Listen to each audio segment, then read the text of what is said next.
What up, y'all? It's boy, Mr. Downtown Melo, and you're listening to the Entertainment Report on iHeartRadio, live from Dubai for Thursday, September 6, 2018, delivering some major stories and trends going on in the world of entertainment and beyond. You can follow the show on Facebook, Twitter, or Instagram, facebook.com/The Entertainment Report with Ray Melo, that's RAYMELO, on Twitter at The Enter Report, or on Instagram at The Entertainment Report. You can listen to the show anytime you want on iHeartRadio. Just go to iHeart.com or your iHeart phone app, search for the Entertainment Report, and it'll take you to the page. Michael Myers returns home for a confrontation with Laurie Strode, played by Jamie Lee Curtis, in the second trailer for Halloween. The clip released Wednesday features Myers walking the streets of his old neighborhood on Halloween night after escaping from a mental hospital. Myers quickly reverts back to his serial-killing ways and obtains his signature weapon, a butcher knife. Strode, meanwhile, is seen pleading with her adult daughter about being prepared for Myers' return. Strode, who has been training for this moment, is seen using various firearms as she confronts her brother one final time. Strode says he is a killer, but he will be killed tonight. Halloween, from director David Gordon Green, who co-wrote the script with Danny McBride, is set to hit theaters on October 19th. John Carpenter, who directed the original 1978 Halloween, which also stars Curtis, is an executive producer on the new film, which he says will ignore all the sequels made after the first one. Season 9 of The Walking Dead will pick up 18 months after Season 8 of the zombie apocalypse drama ended, AMC revealed in an official synopsis Wednesday. The cable network said in the press release, by making the unilateral decision to spare Negan, Rick upholds the values of his late son Carl, championed in order to build for the future, but created conflict within his group. Now we see our survivors a year and a half after the end of the war, rebuilding civilization under Rick's steadfast leadership. It is a time of relative peace among the communities as they work together, looking to the past to forge the future. But the world they know is rapidly changing as man-made structures continue to degrade and nature take over, challenging the landscape and creating new challenges for our survivors. Peace and safety does not last for long, however.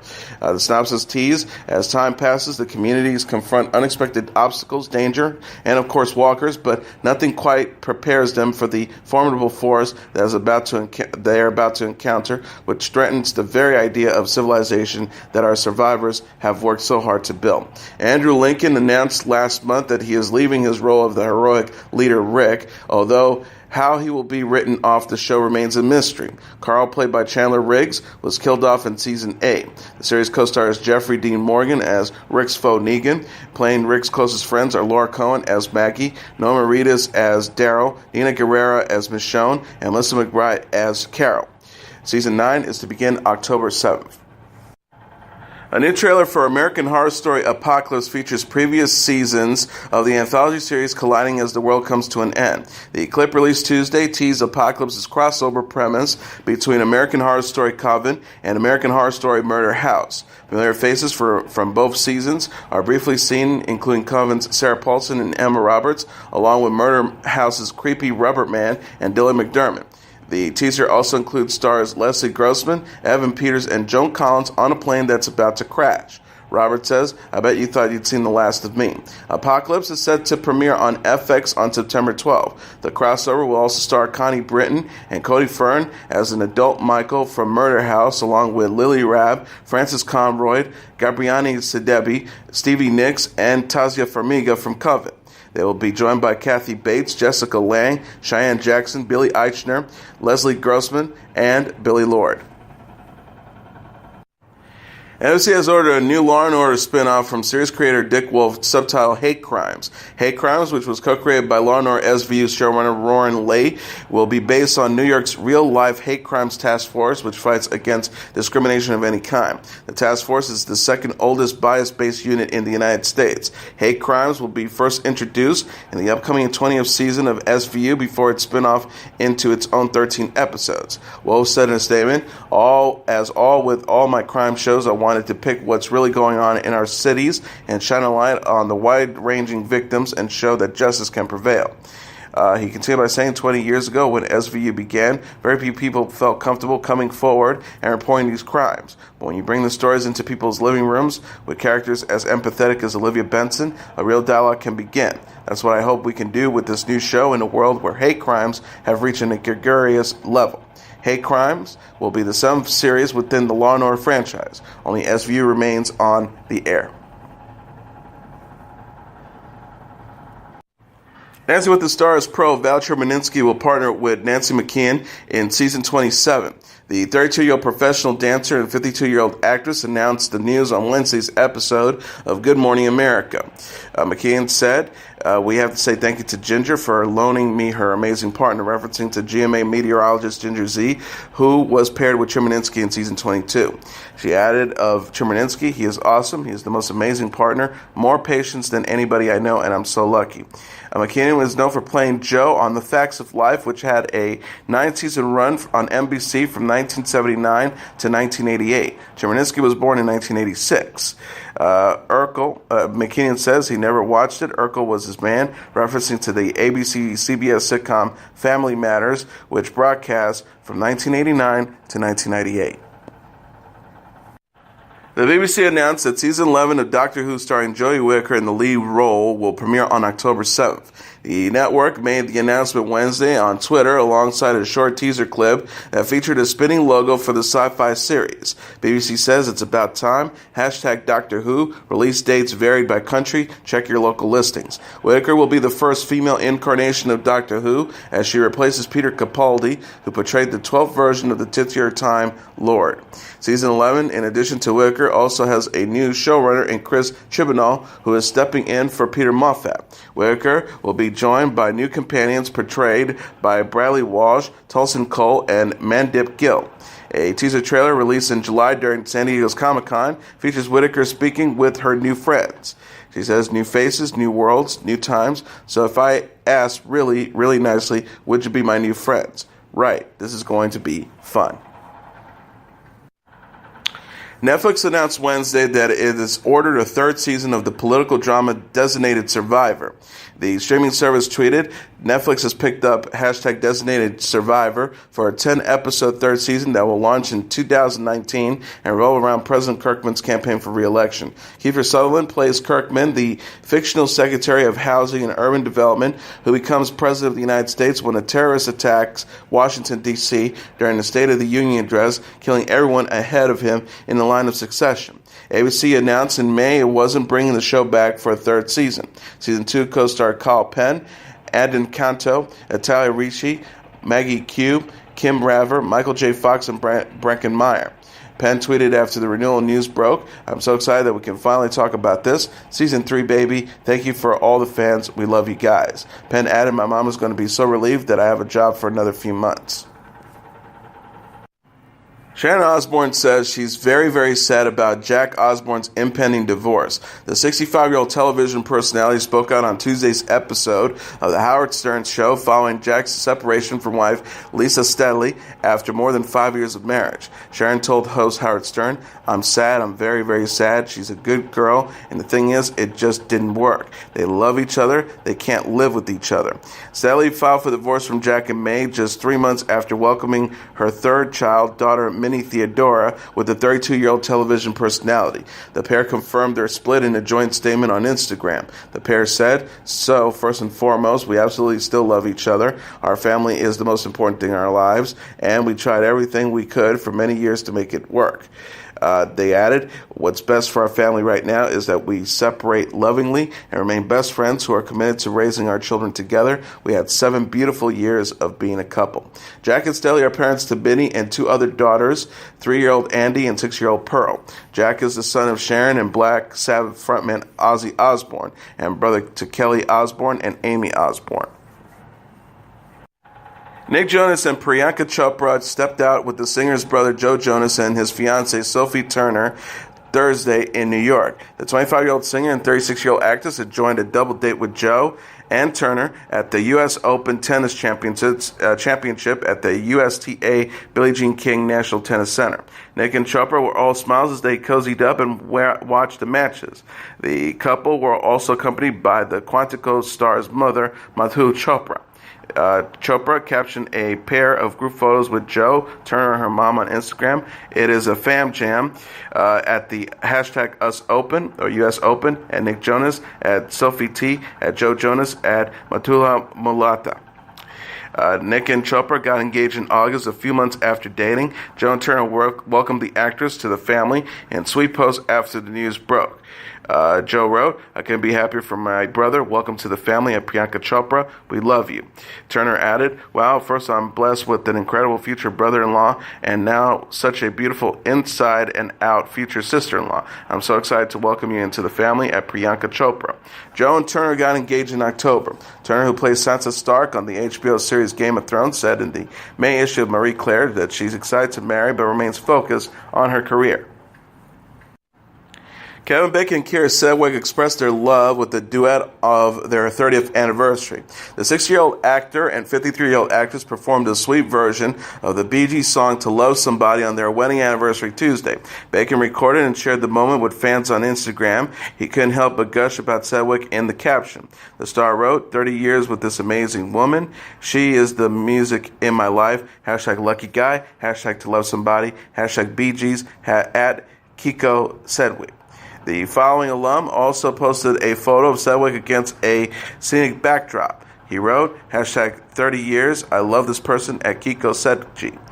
Bacon and Sedgwick married in 1988 after meeting on the set of the PBS adaptation of Lemon Sky the year prior. The couple are parents to two children, 29-year-old son Travis and 26-year-old daughter Sosie. Sedgwick told Good Housekeeping in 2010, "I have no great role models in terms of healthy marriages, but I know in my heart and soul that he was the right person. It was an unquestionable truth of mine. I've never had anything like that before or after." Bacon plays Ryan Hardy on The Following and has since appeared in the movies The Darkness and Patriot Days. Sedgwick is known for portraying Brenda Lee Johnson on The Closer and Madeline Winchin on Brooklyn Nine. Will Smith enjoyed a day out with his former Fresh Prince of Bel-Air co-star Alfonso Ribeiro, posing on Instagram a selfie the pair took on Instagram. Smith captioned the image on Tuesday, "One of my favorite people on this whole damn rock at the real Alfonso Ribeiro." It shows the actor smiling and pointing to Roberto. Smith and Ribeiro are seen outside wearing hats. Ribeiro also posted the same image on Instagram, writing, "Had a great time this morning playing with my boy at Will Smith." Smith and Ribeiro starred as cousins Will and Carlton Banks, respectively, on The Fresh Prince of Bel-Air, which aired for 6 seasons from 1990 to 1996. Smith and Ribeiro last reunited with the cast of the sitcom, including Tatiana Ali, Karen Parsons, Daphne Maxwell Reid, and Joseph Marcel in March of 2017. Sarah Michelle Gellar joked about marriage following her 16th wedding anniversary with Freddie Prinze Jr. The 41-year-old actress marked the occasion Tuesday by sharing a funny adage about marriage and a photo with the 42-year-old actor. The picture shows Gellar and Prince smiling for a selfie in the parking lot. The couple officially celebrated their anniversary September 1st. Gellar wrote, "Anniversary, hashtag latergram. Someone told me marriage is like a deck of cards. In the beginning, all you need is 2 hearts and a diamond, but years later, you wish you had a club and a spade. Hashtag happy anniversary at Real Freddie Prinze." Gellar had also posted a playful message on Prince's birthday in March. She wrote, "Gorgeous, funny, friendly, sexy, sweet, intelligent, super talented, kind, charming, funny, witty, amazing smile. Well, that's enough about me. Hashtag happy birthday at Real Freddie Prinze. You're pretty great too." Gellar and Prince shared a funny moment in July when Prince pushed Gellar's face into the cake to help her celebrate 2 million Instagram followers. Prince was more serious when he discussed the secret behind his marriage with Us Weekly in September 2017. The actor said, "We treat each other with respect. We didn't just get married because we thought the other was young and hot." He added, "Sacrifice is something that's required in a marriage. It's fun being single, right? You can be selfish. But marriage requires a step back from that and a bit of sacrifice. And our sacrifice, I think, is maybe the biggest thing that made our marriage work."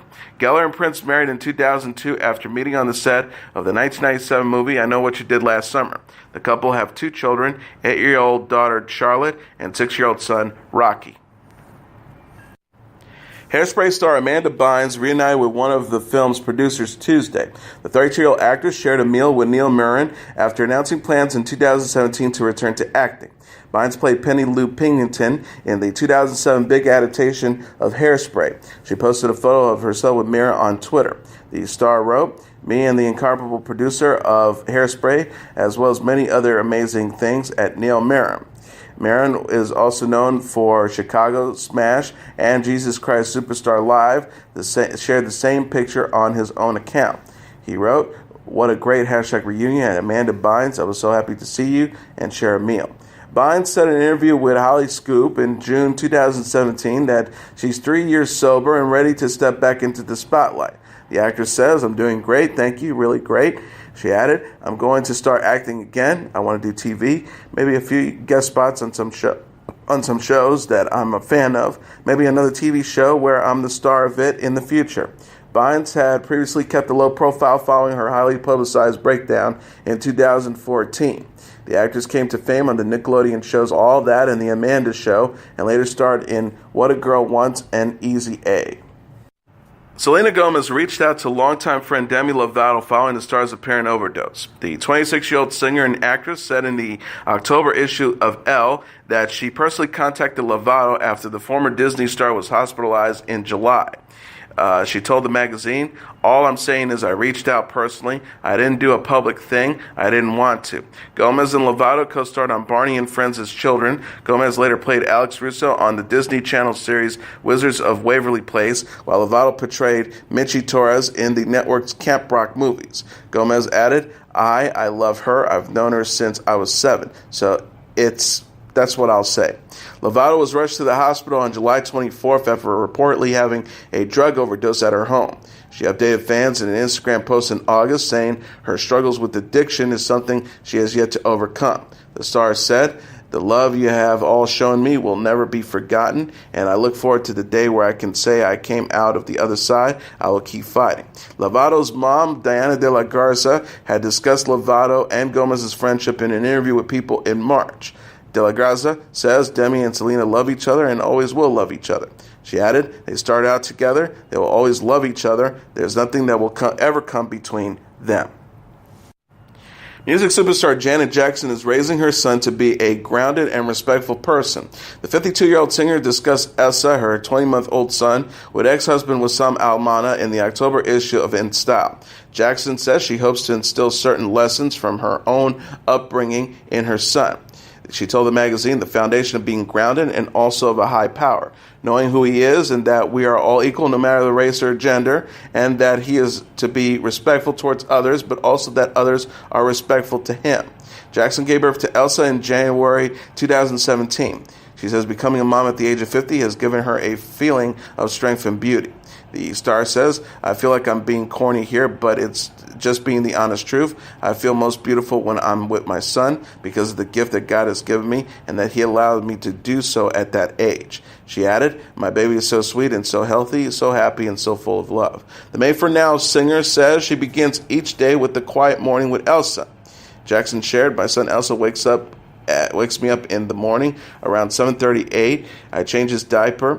Breakfast is prepared, and he has that. I go back to my room. That's when I answer my mail." She says, "I'll wash my face, brush my teeth, climb back into bed, answer more mail, make my calls, and around 10 a.m. I'll have my breakfast, and my son has his second breakfast with me. He sits on my lap, and we eat my breakfast together." Jackson previously told Essence holding Elsa is the, quote, highlight of happiness. The singer split from Almana in April 2017, just months after giving birth after 5 years of marriage. The Recording Academy named country music superstar Dolly Parton as its 2019 Music Cares Person of the Year. Recording Academy and Music Cares President and CEO Neil Peart said in a statement Tuesday, "Dolly Parton has always been and continues to be a courageous trailblazer and an indomitable inspiration for creators and artists. So for us to have the opportunity to honor her at our annual Music Cares Person of the Year Gala is to pay tribute to a true pillar of strength and someone who we all look up to and cherish." Dolly also knows the power of philanthropy, and she has used her stardom to contribute to a wide range of causes from natural disasters to education and literacy programs. The 8-time Grammy winner will be lauded at a ceremony and concert February 8th. The event is to take place at the Los Angeles Convention Center 2 nights before the 61st annual Grammy Awards for excellence in music are handed out. The singer tweeted in response to the announcement, "I am so excited and humbled to be honored as Music Cares Person of the Year. It's even more special knowing the gala benefits music people in needs. I can't wait to hear all the great artists singing my music." The 72-year-old entertainer also starred in the films Joyful Noise, Straight Talk, Steel Magnolias, Rhinestone, and The Best Little Whorehouse in Texas. Jane Fonda said last month Parton and their other 9 to 5 co-star Lily Tomlin plan to reunite for a sequel to the 1980 workplace comedy. Kanye West attempted to bury the hatchet with Drake on Twitter Wednesday by apologizing to his fellow rapper for any wrongdoings and for the feud that happened between Drake and Pusha T.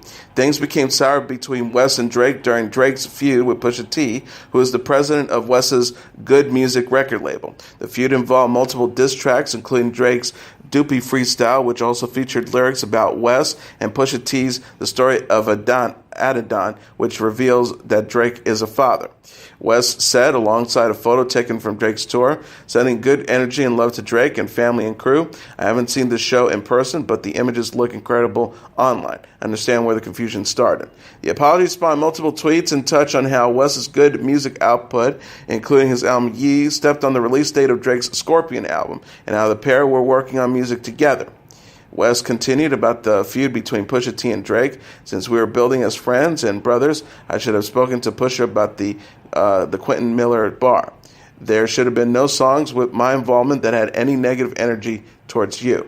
West says, "I've never listened to either diss track that followed, but I did hear quotes from both songs after they were released. I did not have any conversations about your child with Pusha. I don't play with the idea of people's children after I spoke to Wiz a few years earlier." He said in reference to how Pusha T and Drake's feud got personal, "I understand Pusha's issues as a man. If someone mentions your fiance, men go mask off. I've done the same myself at times. I love you and I love Pusha, and we all have an admiration for each other's craft." West concluded, "This is all Jedi level. I will be coming to your show within the next 7 days to give love and be inspired by the art you have created." Drake followed the release of Pusha T's The Story of Adidon, confirming that he had fathered his son on Scorpion and did not pursue the feud any further. And here are the top 10 songs on the Billboard Hot 100 singles charts for the week of September 8th. Number 10, Ariana Grande with God is a Woman. Number 9, Khalid and Normani with Love Lies. Number 8, Tyga featuring Offset with Taste. Number 7, Travis Scott with Sicko Mode. Number 6, Juice WRLD with Lucid Dreams.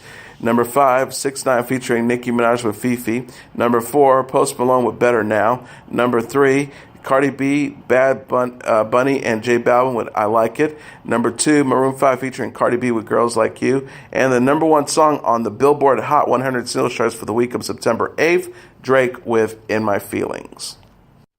And now let's take a look at what happened on this date in entertainment history. On this date in 1997, an estimate 2.5 billion people around the globe tuned into the television broadcast of the funeral of Diana, Princess of Wales, who died at the age of 36 in a car crash in Paris the week before. During her 15-year marriage to Prince Charles, the son of Queen Elizabeth II and the heir to the British throne, Diana became one of the most famous, most photographed people on the planet. Her life story was fodder for numerous books, television programs, and movies, and her image appeared on countless magazine covers, including those of People and Vanity Fair. After her death, she remained an iconic figure and a continual source of fascination to the media and entertainment world. Diana Spencer was born on July 1st, 1961, in Norfolk, England. On July 29, 1981, at the age of 20, Sade, as the vicarious British media dubbed her, married Prince Charles in London's St. Paul's Cathedral in a ceremony that was watched by hundreds of millions of TV viewers around the world. On June 21, 1982, Diana gave birth to Prince William. A second son, Prince Harry, was born on September 15, 1984. Charles and Diana separated in 1992 amidst allegations of infidelities on both sides, and the couple was officially divorced on August 28, 1996. After her divorce, Diana continued her humanitarian work she begun as a member of the royal family, campaigning to raise awareness of the deadly AIDS epidemic and to ban the use of landmines or explosive devices planted on or in the grounds that often cause death or injury to civilians. In the early morning hours of August 31st, 1997, the driver of Diana's car lost control of the vehicle while trying to elude paparazzi and crashed into the Pont de Alama tunnel in Paris. Diana's companion, Dolly Parton, was also killed in the crash, as was the driver, Henri Paul, who was later determined to be speeding under the influence of alcohol. England experienced an unprecedented outpouring of public grief over Diana's death. On September 6, 1997, hundreds of thousands of people lined the streets of London to watch the former prince's coffin being transported to Westminster Abbey, where politicians, celebrities, and royalty gathered for her funeral. Elton John performed a reworked version of his song Candle in the Wind, which he and Bernie Taupin had originally written about Marilyn Monroe. Diana's brother, Lord Spencer, spoke at the funeral and blamed the media for her sister's death, calling her the most hunted person on the modern age. Diana was buried at Althorpe, her family's estate in Northamptonshire, England. And that is your entertainment report for Thursday, September 6, 2018. I'm your host, Mr. Downtown Ray Melo. I'll be back tomorrow to deliver some major stories and trends going on in the world of entertainment and beyond. You can follow the show on Facebook, Twitter, or Instagram. Facebook.com/The Entertainment Report with Ray Melo. That's RAYMELO. On Twitter at The Enter Report, or on Instagram at The Entertainment Report. You can listen to this episode or any previous episodes of The Entertainment Report anytime you want on iHeartRadio. Just go to iHeart.com or your iHeart phone app, search for The Entertainment Report, and it'll take you to the page. Good night, and God bless you all.